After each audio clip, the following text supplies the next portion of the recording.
This is Duke University.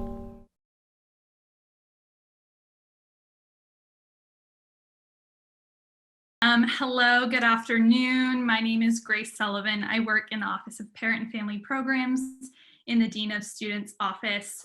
If this is your first live webinar with us, welcome. If you're a returner, my spiel is going to sound very familiar. But today, I'm going to hand it over to my panelists in just a minute, but I'm going to go over some housekeeping items. The session today is titled Career Everywhere: Integrating Career Readiness Through the Entire Duke Experience. And we're lucky to have three amazing panelists from the Career Center to walk us through some of the opportunities for your student. We do ask that that subject be the content of questions submitted through the Q&A feature below. So if you do have questions about the topic, please feel free to type them there. After the presentation, there'll be a dialogue and an open Q&A with our panelists, and I'll be able to ask them some of the questions that are submitted. If you ask a very individualized question, we may also be able to type back a response to your question privately. You may see on screen also my coworker Evan Heisman is here. He's going to also be working the chat, so you may see his name. And we'll be joined by our Director of Parent and Family Programs, Clay Adams, as well, who will be behind the scenes today. So with that, I'm going to pass it over to our panelists. Thanks, Grace. Hi and welcome. My name is Christina Plant. I'm an Assistant Director of Career Services at the Duke Career Center. I've been at Duke for about 6 years, and I advise all undergraduate students, but I specialize in working with first years and sophomores in career exploration, managing transitions, and self-awareness. And now I'll kick it over to Alicia. Hi, my name is Alicia Rhodes, and I am an Assistant Director of Undergraduate Career Services with the Career Center. I also work very closely with first years and sophomores, and I have been with Duke for about 3 years. And I will kick it over to Greg. Good afternoon, everybody. My name is Greg Victory, and I am the Assistant Vice President of Student Affairs and the Executive Director of the Duke Career Center. And I am the novice of this group, having started at Duke just short of 2 months ago. Really excited to be at the institution. This is my 20 plus years in higher education. And I want to talk to you a little bit about what we're going to talk to you about this afternoon, which is this concept of career everywhere and how we think about talking to students about career and career readiness throughout the institution. So Christina and Alicia and I are going to take you through some slides and some concepts. We're going to save lots of time to sort of answer your questions and talk through some of the things that are important to you and important to us. And what we mean by career everywhere is this concept that students will have conversations about career and their future across the institution.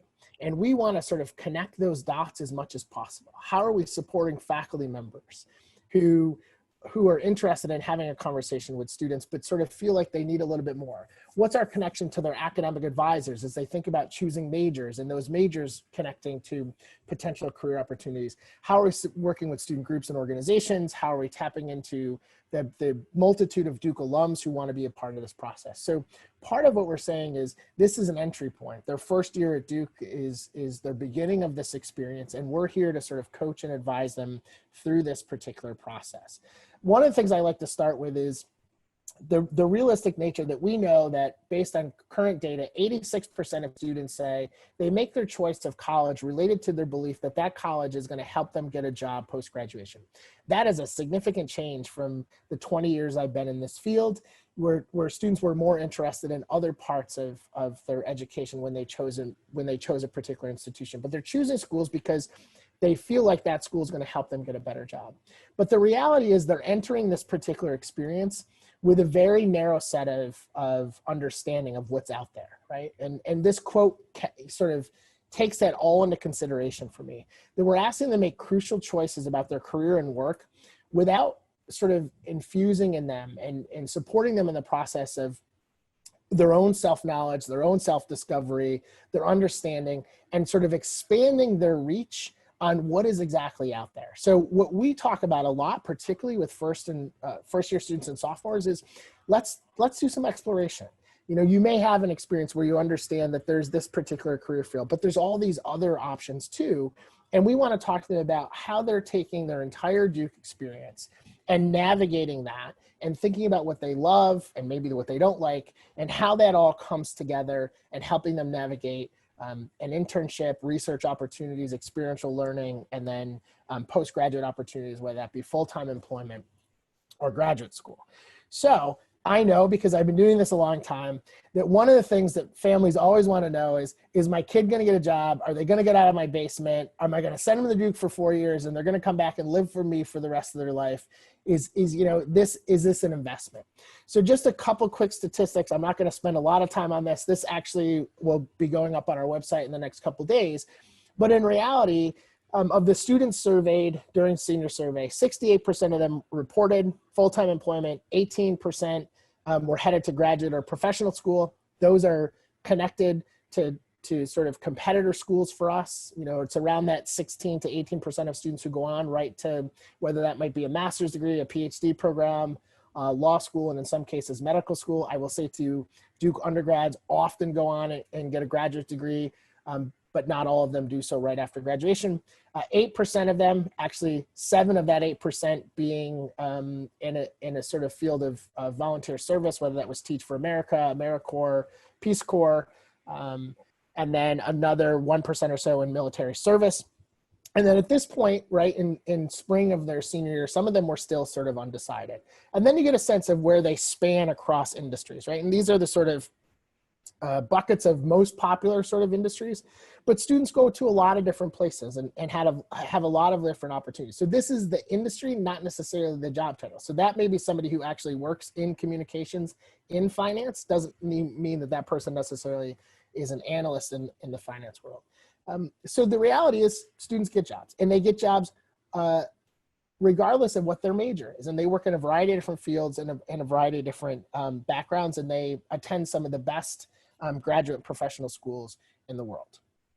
So some quick snapshot data, that those numbers, if you do the math, is 94% of students were either employed full-time, in graduate school full-time, or doing military or volunteer service within 6 months of graduation. Well, that was actually at the point of graduation. 88% of students who completed the survey had at least one internship, which is a fantastic number. 76% of students reported they were attending their first choice in graduate school. And I'll give you this average salary number, but I'm going to tell you it comes with some caveats. So the average starting salary is $74,451, which is pretty darn good. You have to understand that does include industries that do a majority of their recruiting and hiring before May of graduation. So that number will fluctuate as the data gets collected across the summer and into the early fall, which is the national benchmark date that we use, because that's when folks in maybe industries that don't pay as high are making offers. So sometimes in communications, sometimes in nonprofit NGOs, some government agency type roles, smaller organizations. So don't sort of, I always give the number, but I want to say there's some context to why that number is what it is at this point in the data collection process. And this is data from the graduating class of 2019. So we report data a year after, because we collect 6 months post-graduation. And then, the last piece here is, here's where they land, right? So some of the best graduate professional schools, Duke is the #1 school that students go to for their graduate degrees. For some students, it's just easier to stay, to get into a master's degree for an additional year, or because we have some of the best graduate professional schools in the country. So it would make sense for them to stay here. And then you'll see this is a list of organizations that hired 3 or more students in that particular year. So these are names that you clearly, I think as a potential employee would want to be connected with, and that ebbs and flows over the course of time, depending upon the hiring needs, depending upon interest of students. So just real quickly, and then I'll turn it over to Christina, part of this is we see our primary responsibility, particularly with incoming first-year students, to help them begin this journey of career readiness. And with the concept of thinking about their entire Duke experience and how they'll begin to make sense of that, right? I think the challenge sometimes is they're taught through high school and boarding school to check off this list of things. I did this, I did this, I did this, I did this. And we don't sort of give them the space to reflect, to think about how those things connect, to ask questions about what gives you energy, what did you get really excited about. So we tend to focus on competencies and understanding that those competencies can be developed through a multitude of different pathways, right? It's not just in the classroom, it's co-curricular activities, it's experiential learning, it's volunteer and civic engagement, it's conversations they have with their peers, it could be study abroad. So I want to focus on these competencies that have been developed by the National Association of Colleges and Employers, which connects folks in our field with folks who are doing university level recruiting from Fortune 500, Fortune 1000 companies, nonprofits, NGOs. And this is where we really want your students to sort of concentrate and focus on how do we sort of think about these competencies and how they develop those. And I'm not going to go into detail about these, but you kind of have a sense of what they're critical thinking and problem solving. That doesn't mean you have to be a computer science or even a STEM major. You could take a data analytics course to do that. You could do that through research in an anthropology or sociology class. You could do that by participating in a hackathon or whatever it might be. Global and intercultural fluency. It is important that students understand the different experiences and backgrounds and traditions that their colleagues come from. Digital technology, oral and written communications, that has always been at the top of the list of competencies that employers want students to come and enter into the workforce in. Professionalism and work ethic, collaboration and teamwork, leadership. I'll get on my soapbox for 1 minute here. I think we sort of have spread the term leadership a little too far. For those of you who let your kids play t-ball, I blame you because everybody gets a participation medal when that is not the reality of it. But really in leadership, we talk about how are you bringing people around you up? How are you empowering them? How are you finding their skills and their abilities and playing into those? How are you maybe stepping up and making a sort of a decision that may not be popular, but is the right decision? And that all rolls into career management. How do we sort of think about this process together in partnership with your child? And then really it's like what we want to do, and Christina and Alicia will talk more about this, is really focus on all the ways that students can develop these competencies through self-awareness, through testing it out, through doing more research, to connecting with faculty and staff and alumni, to reflecting on that, figuring out how they put that all together in their own sort of experience, in their own sort of pathway and plan. So I'm going to turn it over to Christina. All right, thanks, Greg. So we're going to dive into one of the foundational competencies, reflect. So reflecting is vital to making progress in career development. And we want you to think of us as a thought partner for your student in figuring out who they are, what they want, and how do they get there. So it's a good chance to slow down and help your student think through their likes and dislikes, uncover their purpose, identify where they get their energy from.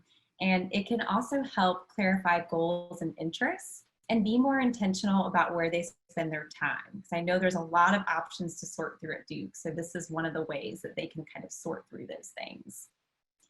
In addition, we can give your student the tools to think through an experience before, during, and after. So, what are they hoping to get out of the experience? What skills will they develop? Is it aligning with those goals that they want to achieve? What's working or not working? How can they maximize their current situation or current experience? And finally, what did they learn? How does this experience affect their next steps, future endeavors? And this type of active reflection will help your students see how they're changing and adapting and developing, and engaging with the Career Center in this way is a great place to start as they sort through all those options that Duke has to offer. So now we're going to jump into how first-year students can design their Duke. And these are different messages that we may tell them throughout their first year and ways to kind of get started and start thinking about career development. So one of the first things we like to emphasize is to focus on academics. We know there's a transition time to get used to the Duke curriculum, and especially this semester when we're having very different class modules with hybrid classes, online, in person. So we encourage the students to take the time they need to feel comfortable and confident with their academics first. Next is to research ways to get involved, but don't overcommit. I think sometimes it's like a kid in a candy store where we have a lot of different options and you want to try them all out. But we really encourage students to be intentional, really look at what they are wanting to commit to and make sure that they can actually dedicate their time to their fullest to those activities. And we don't want them to feel spread thin in their first year at Duke. Connecting with faculty and the Duke community. This is something Alicia is going to touch on, but this is so important in establishing a foundation for your student. We like to recommend that they connect with at least one faculty or staff member a semester. And that's just to feel grounded, to get advice, but also to maybe write a recommendation for them for a study abroad experience or for a fellowship or scholarship. So setting those relationships early are really important. Getting to know yourself. So as Greg mentioned, we really focus on self-awareness. So what are your values? What are your interests? What are your skills? What's your personality? And how might that affect different career options or different things that you want to get involved in? So the Career Center is a great place to go to sort through that, to talk through those different activities, and we really enjoy that part of career development. Start working on your resume. So some student clubs and organizations have an application process, or maybe your student wants to do a work study or a on-campus job. So having a college resume is a great place to start, just to build, again, a foundation of building your experiences and knowing it's a living and growing document throughout their time here. Exploring majors, career prospects, and summer experiences. We can help your student look at different majors and evaluate career options, seeing kind of which major choices might give them the best foundation, again, for for the different skills they might need in different careers and industries. And we can also talk through internships, but also other summer experiences that will give an equally valuable opportunity. There doesn't always have to be necessarily a formal internship to gain some really great experience over the summer. Career competencies and transferable skills. Greg mentioned this already, talking about teamwork, leadership, and global intercultural fluency. And Duke students will gain these skills from different aspects of their life on campus and off campus. So we can really help them talk about those, translate those skills to different audiences. So we can definitely help with that in networking and interviewing. Staying open and curious, not specializing too early. So I know some of your students might have a pretty set path or track in mind, but we definitely encourage students to stay open, look at other options. Don't ignore something if it comes up multiple times for you and you just want to see what it's about.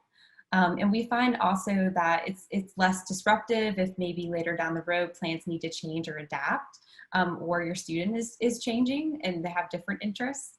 So this is a great reminder to stay open to the different things they might come across. And finally, treat Duke as a place to practice and try out different options. It's okay to take risks. It's okay to fail. This is the place to do it. And I'd much rather a student jump in than be afraid or timid to try something new. So definitely encourage them to jump in. So now I'll turn it over to Alicia to talk about Connect. Thank you, Christina. As mentioned previously, Connect is one of the foundational competencies, and we spend a lot of time speaking with first years about the importance of connecting and building relationships. As your students are navigating their Duke community, it's important that they take time to build relationships and develop their board of directors by connecting with faculty, staff, peers, and alums. These relationships can assist with exploration and provide ongoing support for both personal and professional development. This could look like taking advantage of faculty drop-in hours, attending events of interest, having conversations with peers and staff members, and reaching out to alums to initiate career conversations. Students will need to be proactive and creative in initiating these conversations. It won't always be easy, but we are here to assist with resources and practice as they begin to navigate and facilitate those conversations. So, what does the Career Center have to offer first years? We engage with first years in a variety of different ways, which can look like meeting with students in drop-in advising or individual appointments to discuss their skills, interests, and values, exploration of majors and careers, navigating informational interviews, and overcoming roadblocks that, of course, may encounter along the way. Having resources available on our website, such as resume modules and guides and e-learning courses, and also hosting workshops and events, which raise awareness about the Career Center, allow an opportunity for students to explore different industries and experiential opportunities, and create an atmosphere for them to connect with each other, staff, alums, and employers. Some examples of those workshops and events include our practice interview day, which is held in both the fall and spring semesters, employer events such as industry panels and First Contact. First Contact is a program in which students get to explore different careers and industries by listening to webinars about employers talking about their organizations and different roles within their organization. Backstage Pass, which allows students an opportunity to seek guidance if they're attending an event for their first time, such as the career fair or any networking events. Skills workshops and resume labs. And then, of course, our fall kickoff, which is the 2020 Career Center fall kickoff, and it is a part of this year's Weeks of Welcome. This will give students an opportunity to meet Career Center staff, learn how to engage with us remotely, and be able to play some games and potentially win prizes. We are excited and looking forward to seeing all of your students at this event. And now I'll leave it to Greg. Thanks, Christina and Alicia. That was great. So, you know, here's how we think we can be partners in this process, right? It's really about how are you supporting your student? How are we supporting your student? And I'll say to you, you know, having done this work for as long as I have, it is those partnerships of how do we talk through their own explorations, their own experiences. I see my role and our role as a team is coaching your student through this process, giving them the space to reflect. But really, you know, there's some sort of key takeaways for me. One is to be open, right? They may come back to you and say, you know what, I took this really amazing class in sociology, and I think I'm going to be a sociology major. And some parents are like, oh my God, you know, why are you going to be a sociology major? Be open and understand that is all the things that they do during their time at Duke that help them be, you know, excellent candidates for internships, for full-time job, for graduate and professional school, right? Be realistic. If they're coming to you and saying, oh, you know, I want to study abroad and it's going to be this, you know, and you set expectations for them is what can you as a family sort of support and be able to do and allow them to experience. Or they say, I want to make sure, you know, I have to do an internship my first year, which I will say to you, I don't believe that's the case. There's lots of things they can do their first summer. It could be if they worked at camp, they could go back to that, or lifeguarding or a job. You know, they could be doing something or should be doing something that's building skills. That simply could be them shadowing 3 or 4 professionals in different fields where they want to get an experience from that. So we try not to put the pressure on them to say, you know, you have to have an internship your your sort of first summer. A lot of organizations say, look, you're not bringing a set of skills that we need that's going to be valuable for you or us at this point. If you have connections and, you can connect them with, maybe somebody that's a family friend to get them some experiences, that's great, but we don't force them into sort of that expectation. In fact, I was looking at some data from the 2018, 2019, and people think, if you have more internships, you're more likely to get better jobs and make more money. Actually, anybody who had 3 internships and 2 internships were very close. When they had 4 internships, actually the amount of money and their job prospects dropped according to the data. So more is not always better. It's sort of giving them some of those experiences. Be ready, because they're going to come back to you and say, oh, I've had this epiphany, I'm going to do this, right? And I think giving them the space to talk through and be excited about those things, realizing that it's likely going to change, right? So they'll be back at Thanksgiving, they'll be with you for a while. It may change between Thanksgiving and when they return. It may change in a week. Part of it is they're exploring and they're looking to you to be about that.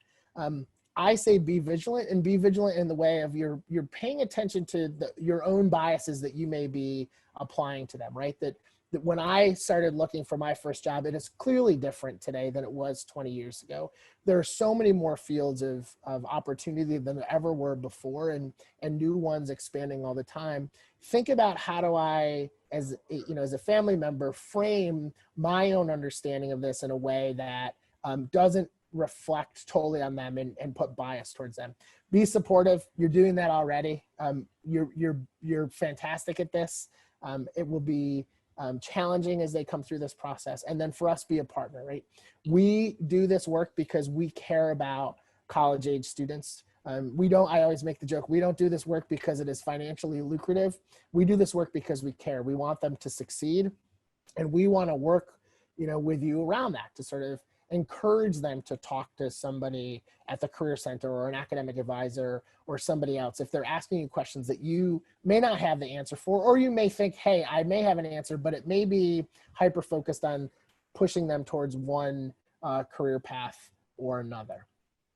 And we sort of give them this piece of advice is, whatever they think their direction is going to be, it's going to be challenged by new experiences that sound interesting. And often they are really interesting. I mean, Duke provides a multitude of experiences and opportunities for students, more so than anywhere else I've ever worked. We encourage them to reflect on those experiences. And the one thing I've learned from this pandemic is we've talked to dozens of students over the course of the last couple of weeks is they're learning to be okay in space where they're thinking about, am I doing more versus am I doing things that I care about? And that reflection has really opened up new pathways and possibilities for students that they hadn't given themselves enough time to think about before. And then to connect with the Duke community, to find folks to have those conversations with, and then to always ask for help. I mean, we say consistently, this is the best time to take chances and to take risk, because there are hundreds of people, if not thousands, on this campus who want to support you through that particular process. And we want to be a part of that process, right? We want to partner with your student to help them take that next step in their particular journey.